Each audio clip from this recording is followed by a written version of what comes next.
Hello, and welcome to Felt Matters, a brand new podcast on all things felting, brought to you by the education team of the International Feltmakers Association.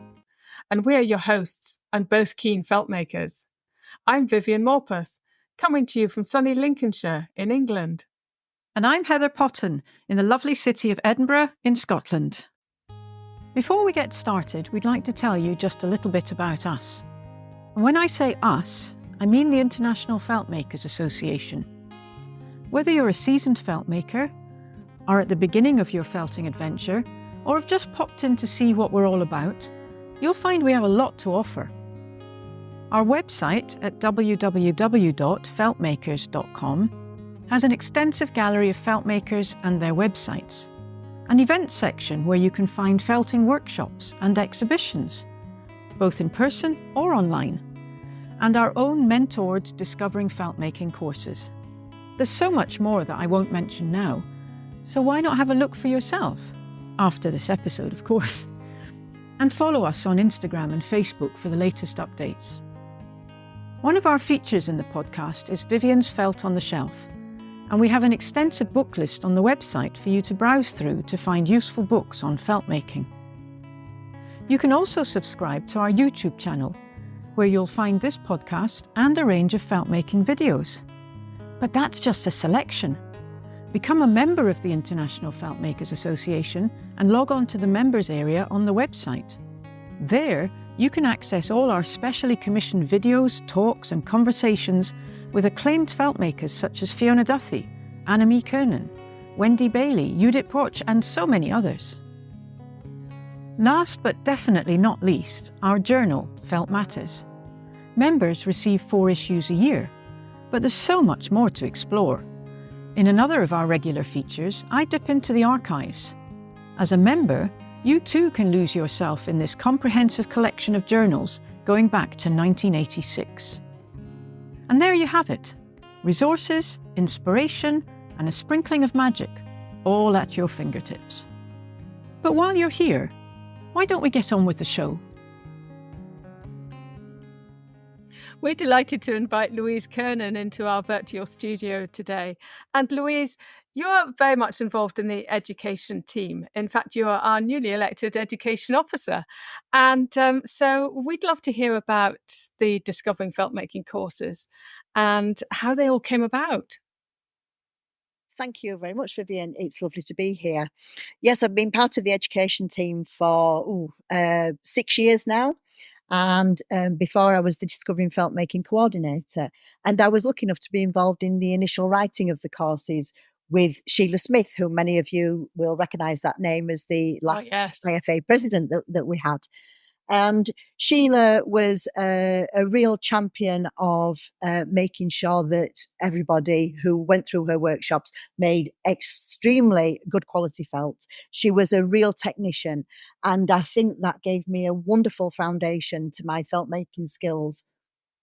When we were talking about writing the courses, we realised that many courses were project-based, and when you do a course that's just project-based, you learn how to make that project. Hopefully, you learn you have a successful outcome.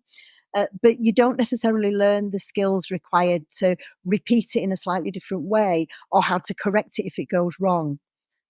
And it became really clear to us that that was where we needed to go.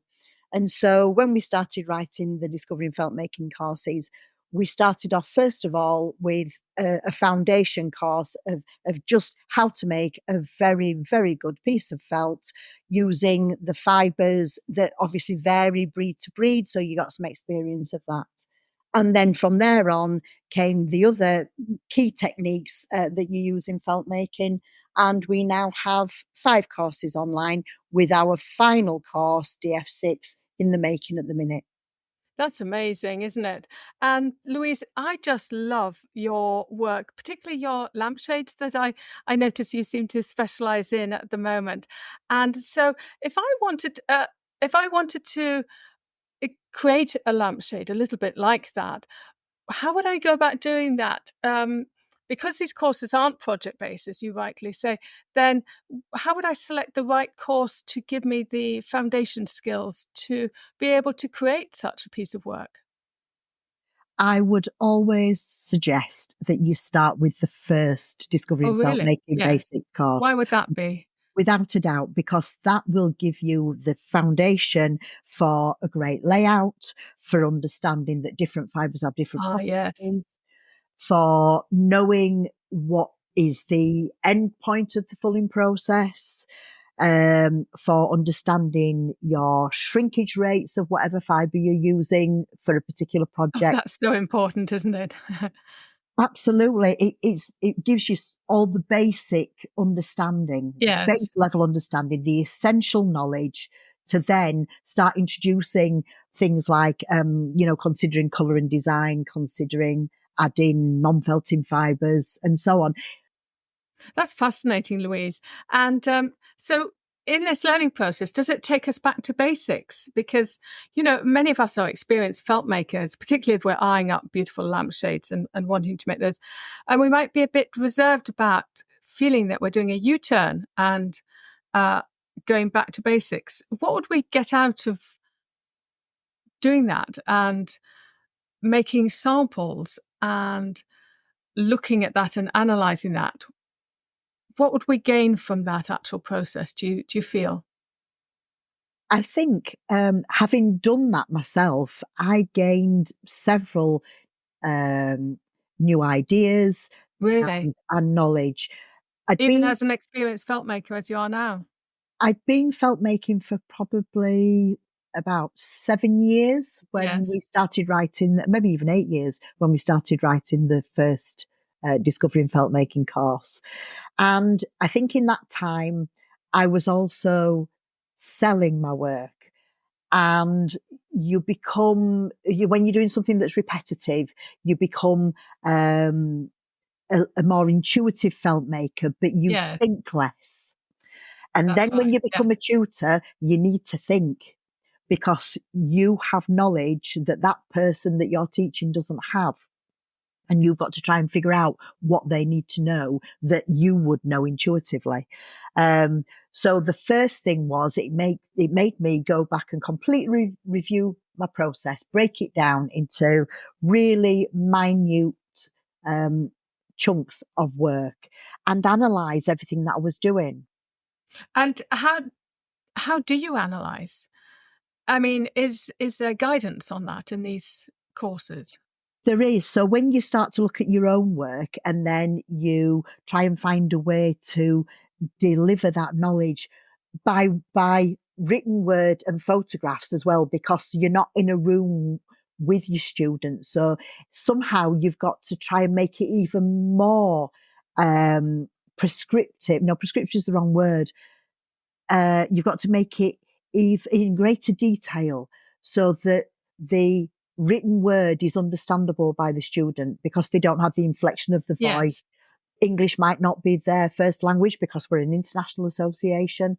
So you really have to study hard on what information you're trying to pass along. And I think that then makes you question what you've been doing for several years, because you'll look at something, you'll look at parts of the process and you'll think, right, we do it like this. And then you start to think, well, why do we do it like that? Is that the best way to do it? Is that the easiest way to tell somebody to do it when you're not in the room with them? So you can't Mm. physically show them in moving pictures. So, Louise, it sounds as though these courses are excellent in enabling us to learn how to handle fleeces, build up a working knowledge of shrinkage, and how to lay out the fibers to create really good samples. But as experienced felt makers, we're always in a bit of a rush, and we always want to get to the end place first. And so sampling is a bit of an investment in time. Could we perhaps see it as maybe a 30-minute warm-up, for instance, before we start felting every session? And that way we would build up our own bank of knowledge. That would be something that we could take away, for instance, from this first course, the first DF course. What do you think? How do you embrace sampling?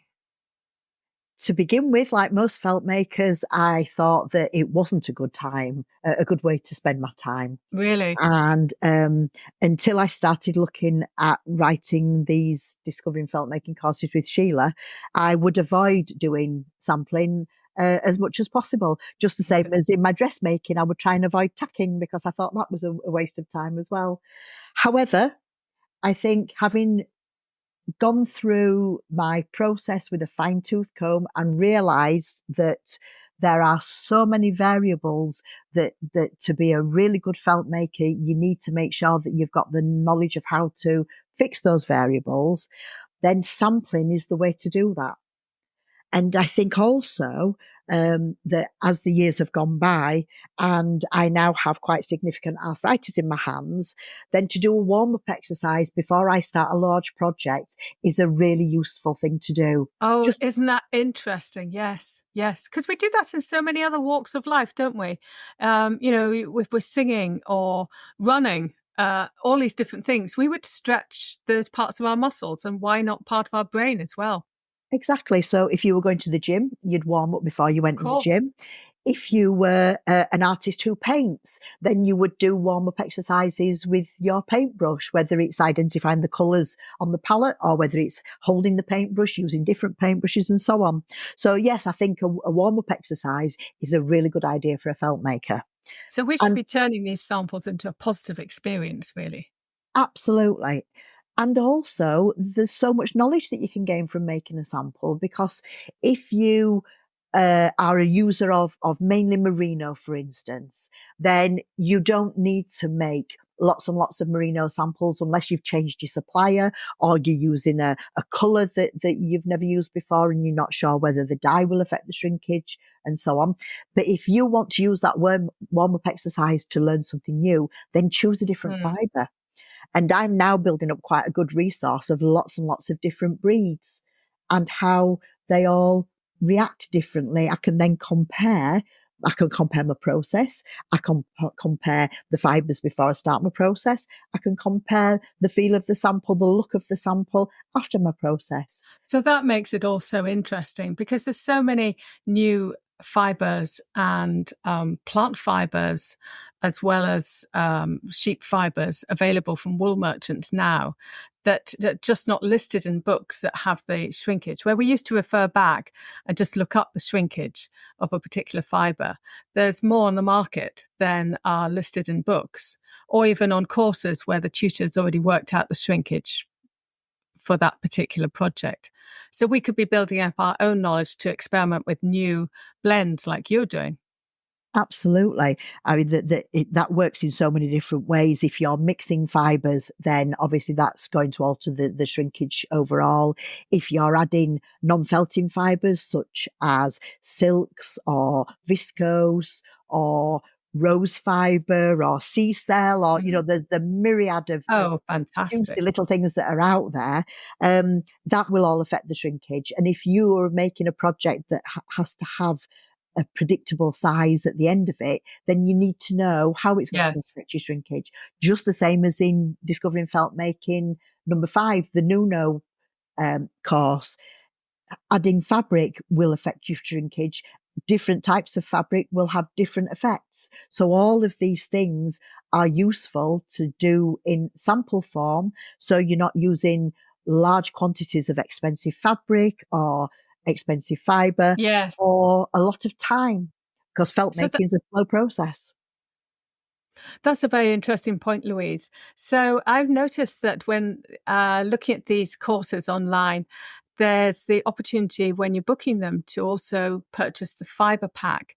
And we all have fibre in our stashes, and we're probably wondering why we need this particular fibre pack. And if we're interested in Nuno-felting, you mentioned DF5, we've probably got pieces of fabric that we've bought at fairs and so on that we're just itching to use. So what would be the advantages of investing in a fibre pack to the learning outcomes of participating in these courses? I think there's two really good reasons to provide fibre packs and for a prospective student to purchase the fibre pack. The first one is that our courses are aimed at anybody at any stage in felt making. So that obviously includes novice felt makers who don't have a stash or have a stash that they're not very familiar with. And so if we provide fibres, then that means that they're not having to purchase large quantities of fibre that they may not want to use again because this is all experimental. So, for instance, if you take Discovering Feltmaking 3, where we have 5 different types of silk and 5 different types of plant fibre, most wool suppliers will sell possibly a minimum of 50 grams or 25 grams of each individual fibre. But in our packs, there's 3 grams or 4 grams because that's all Oh, you need wow. for the pack. So So it's you're not. very precisely worked out. It is Each precisely piece. worked out. It is. And also it's cost effective. If somebody was to have to go to a wool supplier and buy all of those fibres in 50-gram packs, you'd spend an absolute fortune. If And you could, it's such a revelation that you don't need so much wool, isn't it? exactly. Exactly. So that's my first reason for wanting to provide a fibre pack. My second reason is that we all go to wool fairs, we all go to suppliers and we buy lots and lots of different fibre. And we don't always label it very well. And we don't always remember what the micron count was, for instance, with merino. So there are several different micron counts for merino. We might not remember which one it is. And it might be hand dyed, it might be commercially dyed. There are so many variables. And what we're trying to do for the student is to eradicate as many of those variables as possible so that the main variable is actually what they're doing in the process. All of the fibres, all the fabrics are predictable. They're all tested. We know exactly how they're supposed to perform. We buy them from the same supplier time and time and time again. So we have given that student a predictable pack. So that means that we're all starting with a good quality level of materials. So we're working with the best materials to enable us to get the best outcomes. And how do we think about the outcomes? Because there's so much discussion, isn't there, about what is a finished piece of felt. When you take into mind aesthetics and purpose, and not just making it as a sample, how do you balance all of that? That's a really good question. I think that the best answer to that is that when we start the Discovering Feltmaking Basics course, we ask the student to full every sample to its complete endpoint where there is absolutely no more shrinkage available. So we've got a really solid piece of felt. And full meaning finish the felt. Full meaning that the fibres are holding together and then they start to shrink and it becomes a solid cohesive piece of fabric that can't be undone, but also won't shrink any further. Right. So at that point, then you know exactly what the final shrinkage is, but you have a firm piece of felt. Regardless of what your fibre type is, the firmness varies obviously, but you've got a firm piece of felt.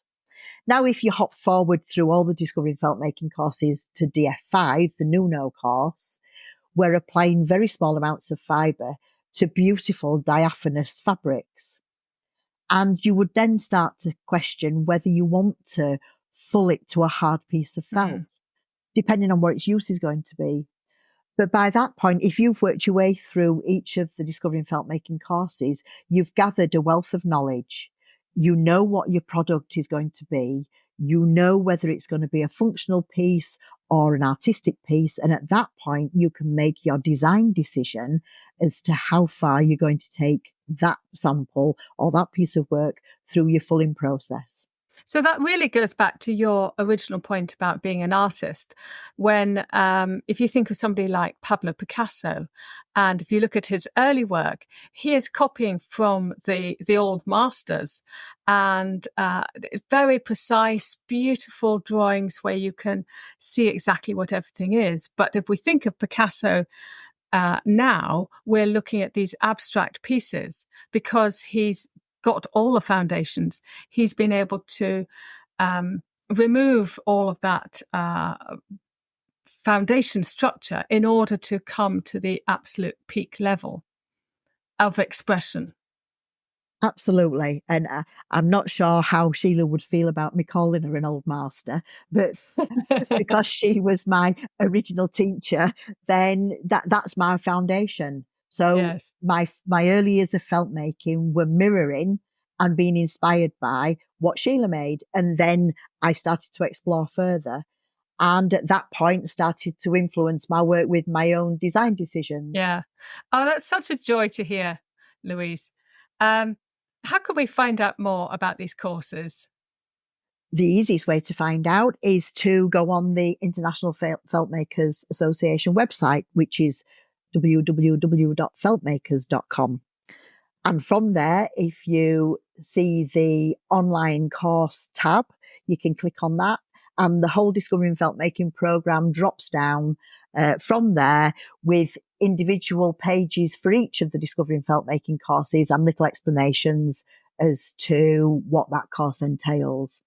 Oh, that's fantastic. Sorry, you were going to say? That's all right. I was just going to say, additionally, on there is the Discovering Feltmaking Coordinator's email address. So if you have questions that have not been answered in the summary on the website, then please email in and we'll do our best to answer whatever questions you've got. Thank you very much.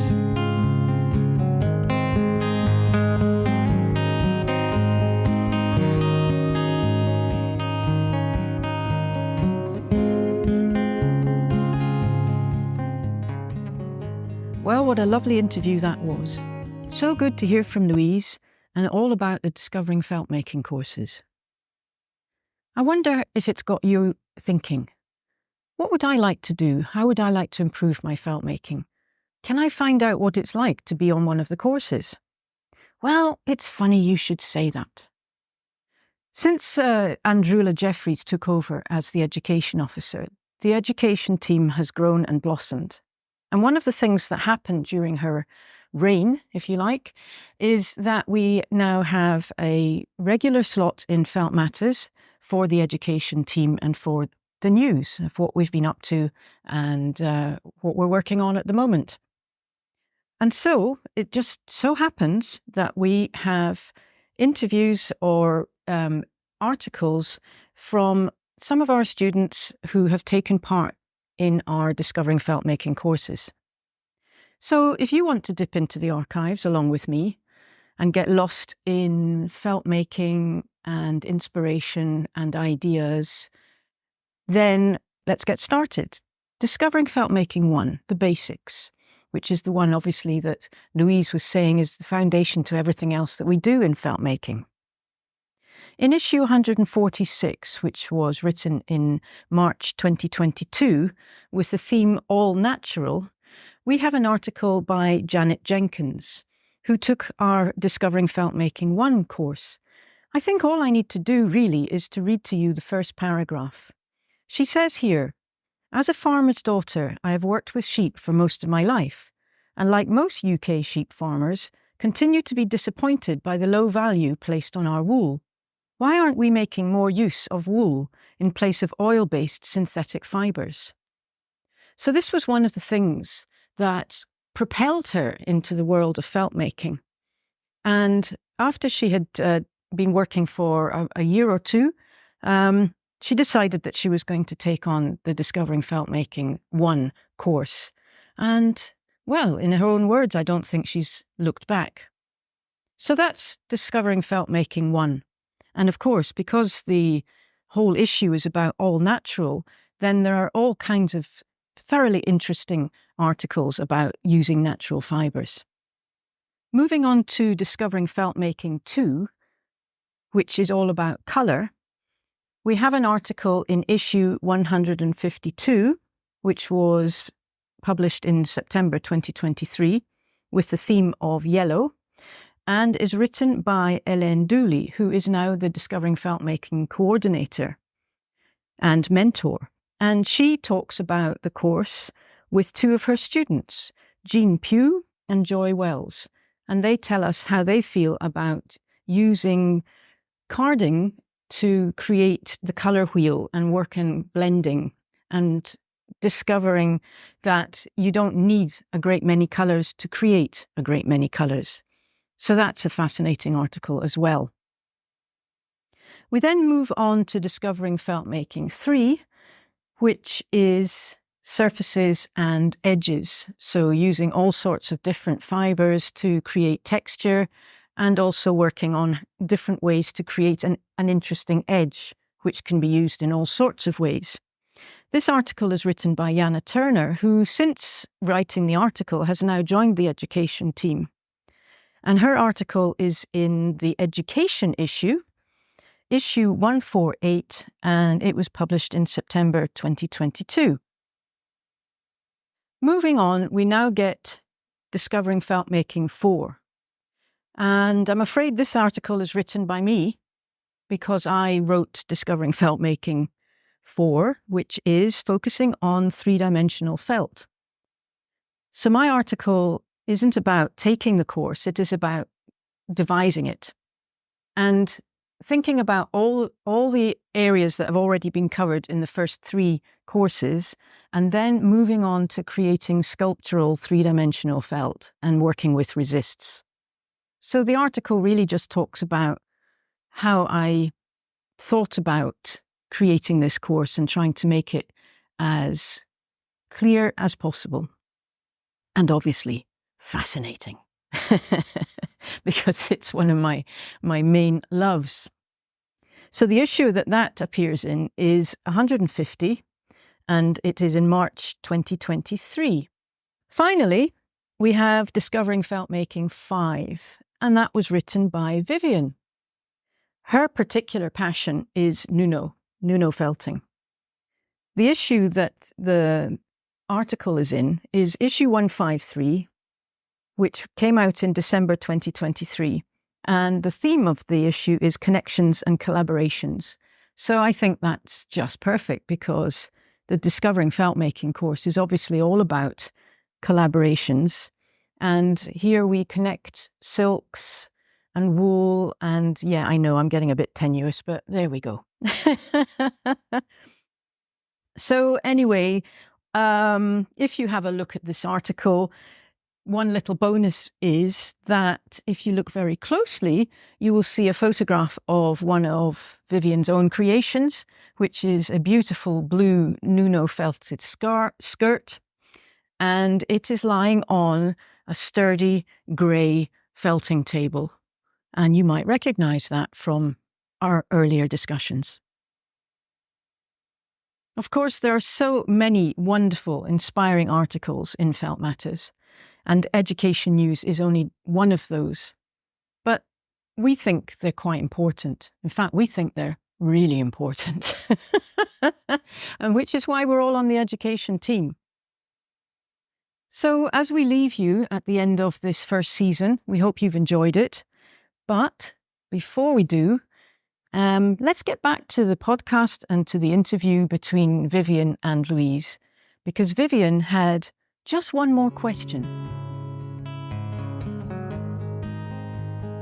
How do you warm up in the mornings? If you've got a piece of felt that you're going, so it's a very personal question. The initial answer that came to my head was throwing a ball for the dogs. Mine's to drink several cups of tea in a row. But I'm thinking felting. So how do you start off? You've got a piece of felt that you want to make or you need to make. What do you do? Do you go straight in there, or do you have a warm-up routine? If I tell you the truth, I'll contradict what's in the other recording. Well, that's real life, isn't it? There's the ideal and then there's real life. Yeah, in the other recording, we talked about making a small sample just to warm up. And I mentioned that because I have arthritis, generally I will do that. What I tend to do, if it's a brand new piece of felt, I suppose my top tip for somebody like me who has arthritis in their hands, I think, would be to find a way to get that flexibility that you need for laying out your felt into your hands before you actually start. Otherwise, I've noticed in the past that my first few rows of laying out, regardless of what it is, are not very neat and not very nice. And so what I tend to do is I will lay out a small area, maybe sort of 20 centimetres, 8 inches square, something like that, vertically and horizontally, just to get my hands working, just to get those joints loosened up. Usually just before that, I will have had my hands round a nice mug of tea to warm them up. And so I will have been contemplating what I'm about to make. And then I'll start laying out. And as I say, I'll lay out a small square and I'll do a vertical row and a horizontal row, or I'll do a herringbone row or a diagonal row, whichever I'm needing for this piece of work, just to get my fingers and my hands warmed up so that they work how I want them to work when I come to the actual piece. And I don't waste that wool, because once I've laid out those layers, then what I'll do then is I'll peel the layers apart. I don't press down on them, so they're very easy to separate. And I'll roll them back up into a little mini roll-lag, and then I'll just use those for laying out the actual work. So there's no waste, but it just helps my hands start to work, particularly on a cold morning.